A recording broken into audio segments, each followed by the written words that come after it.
on trade front, because an India-U.S.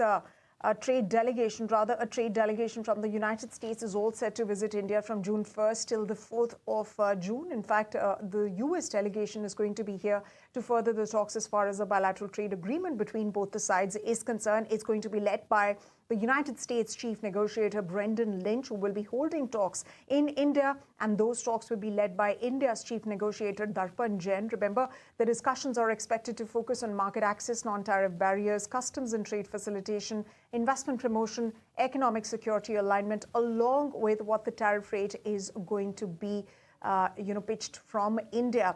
Now, remember, this is coming in after Darpan Jain and his team visited Washington, D.C. in April.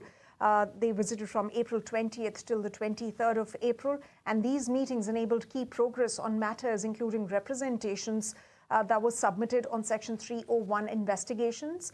And of course, India is awaiting a response from the United States as far as these submissions pertaining to Section 301 tariffs are concerned, because remember, a 10% tariff currently is applicable on all countries across the globe. That is what President Donald Trump came up with after the IEPA tariffs. They were struck down by the U.S. Supreme Court. So, of course, there is going to be discussions and deliberations on what the new tariff rate should be, because remember, these 10% tariffs under Section 122, they are currently temporary in nature, of course, and we'll be following that story very, very closely. Remember, Marco Rubio, the U.S. Secretary of State, who was in India very recently, he said that we are almost close to finalizing that trade deal, and India also has stood by that trade deal, even though the IEPA tariffs, they were struck down by the U.S. Supreme Court, and there was a period of uncertainty. But of course, talks are back on track, and the deal is back in focus.